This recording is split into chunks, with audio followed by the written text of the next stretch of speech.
Sejak kecil, Nadia sering merasakan kehadiran sesuatu yang tidak bisa dijelaskan. Bukan seorang indigo, tapi sensasinya seperti ada mata tak kasat yang mengawasi. Hal itu sering membuat bulu kuduknya berdiri tanpa sebab. Awalnya, Nadia menganggap ini hanya perasaan biasa. Namun, semakin dewasa, ia menyadari bahwa kehadiran itu nyata. Keluarganya memutuskan pindah ke sebuah rumah warisan milik kakeknya di Desa Gunung Manis, Jawa Tengah, untuk menghindari hiruk-pikuk kota. Rumah itu berdiri megah di atas bukit kecil dengan pohon-pohon tua yang rindang di sekelilingnya. Meskipun besar, bangunan itu tampak lusuh dengan dinding bercat kusam dan jendela kayu yang mulai lapuk. Aura rumah ini berat, ya? Gumam Nadia saat pertama kali memasuki rumah itu. Ibunya, Santi, hanya menganggap itu sebagai keluhan biasa. Hanya karena rumah ini tua, Nadia. Jangan pikir aneh-aneh, jawab Santi sambil membawa koper ke kamar. Namun, malam pertama di rumah itu terasa berbeda. Nadia sulit tidur. Angin malam yang seharusnya menenangkan justru membawa suara-suara aneh. Ketukan halus di dinding, seperti jemari mengetuk-ngetuk kayu, terdengar jelas. Nadia mencoba mengabaikan, tapi kemudian langkah kaki terdengar dari koridor. Dengan tubuh gemetar, Nadia memberanikan diri membuka pintu. Koridor itu gelap. Hanya ada lampu kecil di ujung, namun bayangan seseorang seperti melintas. "Ayah? Ibu?" panggilnya. Tak ada jawaban. Setelah beberapa saat, bayangan itu menghilang. Nadia segera kembali ke kamar, menutup pintu rapat, dan berusaha tidur meski tubuhnya menggigil. Hari-hari berikutnya diisi dengan kejadian aneh. Pagi itu, adik Nadia, Tio, mengeluh tentang seorang wanita tua yang duduk di dekat tangga setiap malam. Dia tidak berbicara, hanya menatap, ujar Tio. Mendengar itu, Nadia merasa ketakutan, tapi ia tak ingin membuat adiknya semakin cemas. Seminggu berlalu, gangguan semakin sering. Nadia merasa sering diawasi saat sendirian di kamar. Pernah suatu malam, ketika Nadia membaca buku, lampu kamar tiba-tiba berkedip-kedip, lalu padam. Dalam gelap, ia mendengar suara seretan kaki mendekat. Tiba-tiba, muncul sosok wanita berambut panjang dengan pakaian putih lusuh di sudut kamar. Matanya menatap kosong, dan bibirnya menyeringai lebar. Nadia terpaku, tubuhnya kaku, tak bisa bergerak atau berteriak. Sosok itu mendekat, lalu lenyap seperti kabut. Ketika menceritakan hal ini kepada keluarganya, mereka terdiam. "Mungkin kita hanya butuh adaptasi," kata Santi mencoba menenangkan. Tapi Nadia tahu, semua orang merasakan hal yang sama. Gangguan itu semakin menjadi-jadi. Suara tangisan terdengar dari loteng setiap malam. Piring-piring di dapur sering jatuh sendiri. Bahkan, pintu rumah sering terbuka tanpa sebab. Suatu hari, Nadia menemukan Tio berbicara sendirian di ruang tamu. "Kamu bicara dengan siapa, Tio?" tanya Nadia, mencoba tetap tenang. Tio hanya menunjuk ke arah kursi kosong. "Kak, dia yang suka duduk di situ. Namanya Putri." Malam itu, Nadia bermimpi aneh. Dalam mimpi, ia berada di ruang tamu rumah itu, namun semuanya terlihat berbeda. Ada seorang wanita muda mengenakan kebaya, menangis sambil memegang boneka lusuh. Wanita itu berbisik, "Tolong aku. Mereka tidak membiarkan aku pergi." Esoknya, Nadia menemukan boneka tua yang sama persis seperti dalam mimpinya, tersimpan di gudang. Ia merasa ada sesuatu yang terkubur di rumah itu, sesuatu yang ingin diungkapkan oleh sosok-sosok tak kasat mata. Akhirnya, keluarga Nadia memanggil Pak Karim, seorang sesepuh desa yang dikenal memiliki kemampuan spiritual. Pak Karim memeriksa rumah itu dengan membawa tasbih dan dupa. Setelah beberapa saat, ia berkata, "Rumah ini menyimpan banyak luka. Banyak kejadian tragis yang terjadi di sini. Jika kalian ingin tinggal, kalian harus merawat rumah ini." Pak Karim memimpin ritual sederhana, membaca doa dan mengelilingi rumah dengan dupa. Setelah itu, ia memberikan saran agar keluarga Nadia membaca surat Al-Baqarah setiap malam dan membersihkan sudut-sudut rumah yang lembab dan gelap. Meski gangguan berkurang, Nadia tahu bahwa mereka tidak sepenuhnya hilang. Wanita di kebaya itu masih sering muncul dalam mimpinya. Namun kali ini dengan senyuman, seolah ingin mengucapkan terima kasih. Kejadian di rumah itu menjadi pelajaran bagi keluarga Nadia. Mereka menyadari bahwa dunia ini memiliki banyak dimensi yang saling berdampingan, dan menjaga keseimbangan adalah hal penting. Rumah warisan itu menjadi tempat yang lebih damai, namun bayangan kelam masa lalu tetap menjadi cerita yang tak akan terlupakan. Beberapa bulan setelah ritual ruatan dilakukan, rumah itu terasa lebih tenang. Namun, bagi Nadia, ketenangan itu terasa seperti keheningan yang semu, seolah-olah sesuatu masih mengintai dari balik kegelapan. Ia masih sering bermimpi tentang wanita berkebaya itu. Dalam salah satu mimpinya, wanita itu menunjukkan sebuah ruangan yang belum pernah Nadia lihat sebelumnya. Ruangan itu gelap, dengan lemari besar yang tampak tua dan berdebu di sudutnya. Nadia terbangun dengan perasaan aneh. Ia yakin ruangan itu ada di rumah ini.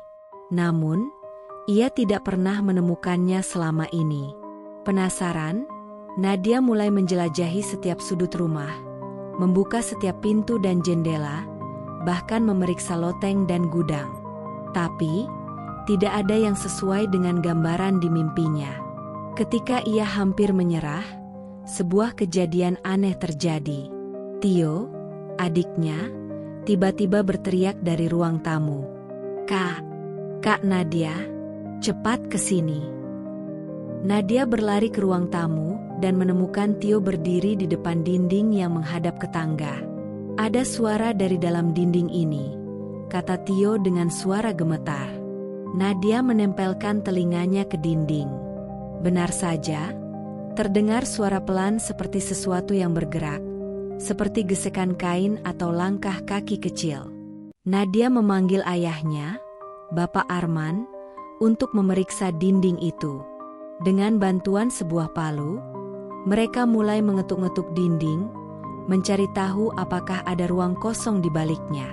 Setelah beberapa kali mencoba, Bapak Arman menemukan bagian dinding yang terdengar lebih hampa. Dengan hati-hati, ia membongkar bagian itu, dan di baliknya, mereka menemukan sebuah pintu kayu tua yang tertutup rapat. Pintu itu tampak seperti tidak pernah dibuka selama bertahun-tahun. Nadia merasakan hawa dingin menguar dari balik pintu tersebut. "Kita harus buka," desak Nadia, meskipun hatinya diliputi rasa takut. Setelah sedikit usaha, mereka berhasil membuka pintu itu. Di baliknya, mereka menemukan sebuah ruangan kecil yang gelap, dipenuhi debu dan sarang laba-laba. Di sudut ruangan, berdiri sebuah lemari tua yang persis seperti yang Nadia lihat dalam mimpinya. Nadia dan keluarganya mendekati lemari itu dengan hati-hati. Ketika mereka membuka pintunya, bau anyir yang kuat menyembur keluar, membuat mereka mundur sejenak. Di dalamnya, mereka menemukan beberapa benda tua, pakaian wanita, sebuah cermin kecil, dan sebuah buku harian yang kulitnya sudah mulai lapuk. Nadia mengambil buku harian itu dan membawanya ke ruang tamu untuk membaca. Halaman-halamannya penuh dengan tulisan tangan yang indah, namun beberapa bagian sudah kabur karena usia. Dari apa yang bisa ia baca, buku itu milik seorang wanita bernama Ratih, yang tampaknya adalah pemilik rumah ini pada masa lalu. Ratih menulis tentang kehidupannya yang penuh penderitaan. Ia dipaksa menikah dengan seorang pria kaya yang kejam demi menyelamatkan keluarganya dari hutang. Ratih sering disiksa dan diperlakukan tidak manusiawi. Dalam catatan terakhirnya, Ratih menulis tentang niatnya untuk melarikan diri dari rumah ini. Namun, ia mengungkapkan ketakutannya pada suaminya, yang sering mengancam akan menghabisi nyawanya jika ia mencoba kabur. Bisa jadi, dia tidak pernah berhasil melarikan diri, gumam Nadia sambil menatap cermin kecil yang ditemukan di lemari. Saat ia menatap pantulan dirinya di cermin itu, bayangan seorang wanita lain muncul di belakangnya. Nadia melompat kaget, menjatuhkan cermin itu hingga pecah berkeping-keping. Malam itu, Nadia memutuskan untuk bermeditasi dan berdoa di kamar. Ia mencoba berbicara dalam hati kepada arwah Ratih, meminta penjelasan tentang apa yang sebenarnya terjadi. Dalam mimpinya malam itu, Ratih kembali muncul, kali ini dengan jelas menunjukkan sebuah tempat di halaman belakang rumah, di bawah pohon beringin besar. Keesokan harinya, Nadia menceritakan mimpinya kepada keluarganya. Mereka memutuskan untuk menggali di bawah pohon itu. Dengan bantuan Pak Karim, mereka menemukan sesuatu yang mengejutkan. Sebuah peti kayu tua terkubur di sana. Peti itu diangkat dengan susah payah. Saat dibuka, mereka menemukan tulang belulang manusia yang sudah hancur dimakan waktu. Pak Karim segera membaca doa, meminta pengampunan dan kedamaian bagi jiwa Ratih. Nadia merasa lega, seolah beban berat yang selama ini menghantui rumah itu mulai terangkat. Setelah kejadian itu, gangguan di rumah semakin berkurang. Namun, Nadia masih merasa bahwa Ratih kadang-kadang hadir, bukan untuk menakut-nakuti, tetapi untuk mengucapkan terima kasih. Keluarganya memutuskan untuk merawat rumah itu dengan lebih baik, memastikan setiap sudutnya bersih dan terang, agar tidak menjadi tempat bagi energi negatif. Pengalaman itu menjadi bagian tak terpisahkan dari kehidupan mereka. Nadia menyimpan buku harian Ratih sebagai pengingat bahwa rumah itu pernah menjadi saksi bisu dari sebuah tragedi. Kini, rumah itu bukan lagi sekadar tempat tinggal, tetapi juga sebuah pengingat bahwa setiap tempat memiliki sejarah dan energinya sendiri yang harus dihormati dan dipahami. Setelah penemuan peti di bawah pohon beringin, kehidupan keluarga Nadia berangsur membaik. Suara-suara aneh dan gangguan tak kasat mata semakin jarang terjadi. Namun, Nadia merasakan keanehan yang sulit ia ungkapkan. Meski arwah Ratih tampaknya sudah tenang, ada sesuatu yang lain di rumah itu, sesuatu yang terasa lebih gelap, lebih kuat, dan lebih menakutkan. Malam itu, Nadia sedang sendirian di ruang tamu, membaca buku harian Ratih yang masih menyimpan banyak misteri. Salah satu halaman yang sebelumnya sulit terbaca mulai terlihat lebih jelas setelah Nadia membersihkan buku itu dengan hati-hati. Tulisan itu berbunyi, "Ada sesuatu di sini. Bukan manusia, bukan pula arwah. Ia mengawasi, ia menguasai. Aku takut, tidak ada tempat untuk bersembunyi. Bahkan dalam tidurku, ia datang." Nadia merinding membaca kalimat itu. Ia merasa hawa dingin tiba-tiba menyelimuti tubuhnya. Di sudut matanya, ia menangkap bayangan hitam bergerak cepat. Namun saat ia menoleh, tidak ada apa-apa. Keesokan harinya, Nadia menceritakan hal itu kepada Pak Karim. Pak Karim tampak serius mendengarkan. Ratih mungkin sudah tenang, tapi tidak semua yang ada di rumah ini berasal dari masa lalu yang sama. Ada sesuatu yang lebih tua, yang sudah ada sebelum rumah ini berdiri, kata Pak Karim sambil menatap tajam ke arah pohon beringin. Pak Karim menjelaskan bahwa pohon beringin itu adalah tempat yang dianggap sakral di banyak daerah. Seringkali menjadi tempat tinggal makhluk-makhluk gaib yang tidak bisa dilihat manusia.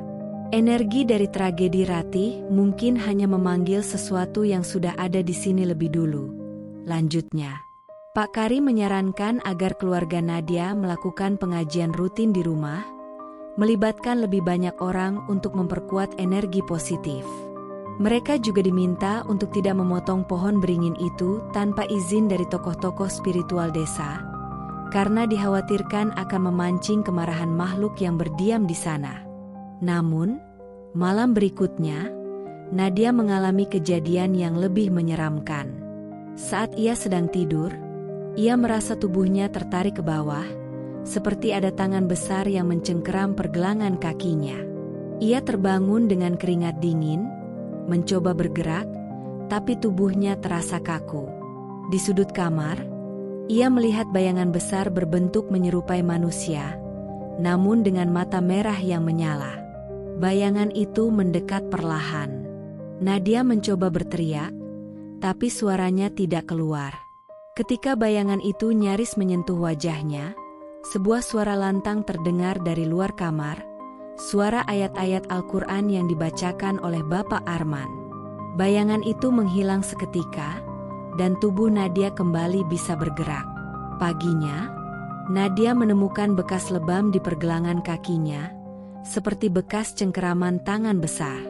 Ia menunjukkan itu kepada ibunya dan Pak Karim. "Ini bukan sekadar gangguan biasa," kata Pak Karim dengan nada cemas. Pak Karim kemudian mengundang seorang kiai dari kota terdekat untuk membantu. Kiai itu, yang dikenal sebagai Ustaz Mahfud, datang dengan beberapa muridnya. Setelah memeriksa rumah dan lingkungan sekitarnya, Ustaz Mahfud mengungkapkan sesuatu yang mengejutkan. Makhluk ini bukan hanya tinggal di sini. Ia menjadi penjaga tempat ini sejak berabad-abad lalu. Ia terikat pada pohon beringin itu, tetapi tragedi yang terjadi di rumah ini memberinya kekuatan untuk keluar dan mengganggu manusia. Ustaz Mahfud menyarankan agar keluarga Nadia melakukan upaya yang lebih besar untuk membersihkan rumah itu. Sebuah doa bersama akan dilakukan, melibatkan warga desa dan tokoh-tokoh agama setempat. Malam itu dipilih untuk melaksanakan ritual tersebut, tepat di bawah pohon beringin. Ketika malam tiba, suasana terasa tegang. Lampu-lampu dipasang di sekitar pohon, dan warga desa mulai berdatangan. Ustaz Mahfud memimpin doa, membacakan ayat-ayat suci dengan suara lantang yang menggema di malam yang sunyi. Di tengah-tengah ritual, angin kencang tiba-tiba bertiup, membuat lampu-lampu bergoyang. Nadia merasakan sesuatu yang besar sedang terjadi. Pohon beringin itu tampak bergerak meski tidak ada yang menyentuhnya. Beberapa warga mulai mundur karena ketakutan, namun Ustaz Mahfud tetap melanjutkan doanya dengan suara yang semakin keras. Tiba-tiba, sebuah suara berat menggema dari arah pohon. Suara itu tidak seperti suara manusia, lebih seperti geraman yang dipenuhi amarah. Pohon beringin itu tampak bergetar, dan salah satu dahannya patah dengan suara keras. Pak Karim segera meminta warga untuk tetap tenang dan melanjutkan doa. Ustaz Mahfud kemudian menaburkan garam dan air doa di sekitar pohon. Suara itu perlahan menghilang, dan angin pun mereda.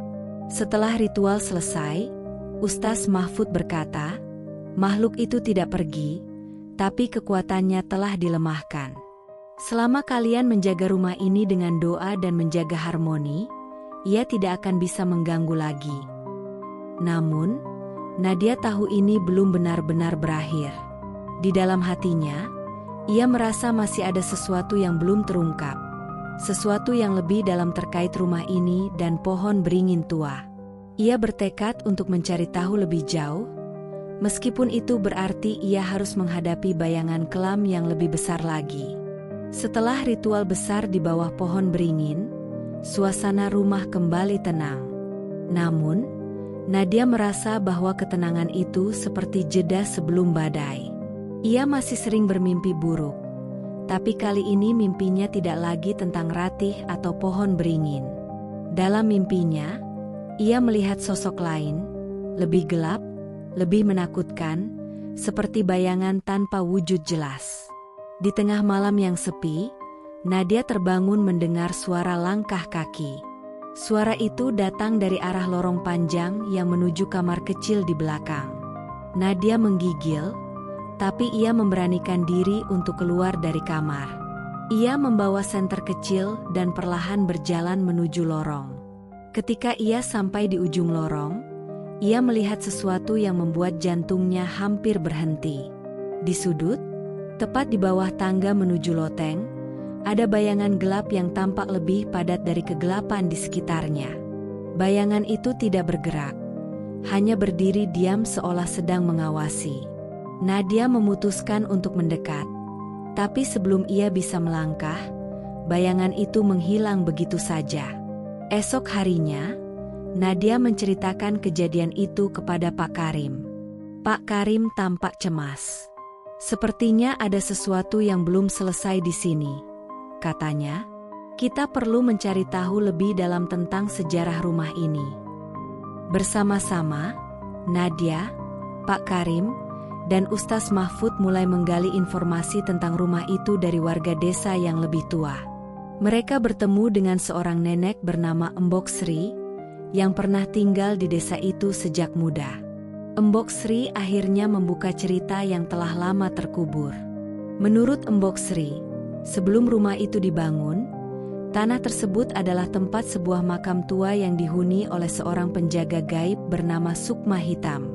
Sukma Hitam adalah entitas yang dipercaya menjaga perbatasan antara dunia manusia dan dunia gaib. Ketika rumah itu dibangun tanpa ritual adat untuk izin dari penjaga tersebut, Sukma Hitam merasa terganggu. Tragedi yang menimpa Ratih hanya memperkuat energi negatif yang sudah ada di tempat itu. Dahulu, seorang dukun sakti pernah mencoba mengusir Sukma Hitam, tapi ia gagal. Makhluk itu terlalu kuat. Satu-satunya cara adalah menjaga keseimbangan dan menghormati keberadaannya, kata Embok Sri. Cerita itu membuat Nadia gelisah. Ia merasa bahwa selama ini, keluarga mereka hanya meredakan permukaan masalah tanpa menyelesaikannya sepenuhnya. Nadia menyadari bahwa ia harus menghadapi Sukma Hitam langsung untuk mengakhiri semua ini. Ustaz Mahfud menyarankan agar mereka melakukan satu ritual terakhir. Tetapi kali ini Nadia harus menjadi bagian dari ritual itu. Kamu adalah orang yang paling sering berinteraksi dengan entitas ini. Dia akan mendengarkanmu, kata Ustaz Mahfud. Malam itu, Nadia, Ustaz Mahfud, Pak Karim, dan beberapa warga desa berkumpul di bawah pohon beringin. Mereka memulai ritual dengan membaca doa-doa dan menyalakan dupa untuk menciptakan energi positif. Nadia diminta untuk berdiri di tengah lingkaran, memegang buku harian Ratih yang menjadi kunci dari semua ini. Di tengah-tengah ritual, udara di sekitar mereka berubah menjadi dingin. Angin kencang bertiup, dan suara gemuruh terdengar dari arah pohon beringin. Perlahan, sosok bayangan besar muncul di depan mereka. Matanya merah menyala, dan tubuhnya tampak seperti kabut hitam yang terus bergerak. Sukma Hitam, panggil Ustaz Mahfud dengan suara tegas. Kami datang dengan niat damai. Biarkan keluarga ini hidup dengan tenang. Namun, Sukma Hitam hanya menggeram, menatap Nadia dengan tajam. Nadia, yang sebelumnya gemetar ketakutan, tiba-tiba merasa keberanian muncul dalam dirinya. Ia memegang buku harian Ratih erat-erat dan berkata, "Kamu sudah terlalu lama berada di sini. Kami tidak berniat mengusirmu, tapi tolong, biarkan kami hidup dengan damai. Jika ini tentang Ratih, kami telah membantunya menemukan kedamaian. Jika ini tentang rumah ini, katakan apa yang kamu inginkan." Sosok itu mendekat, membuat semua orang mundur kecuali Nadia.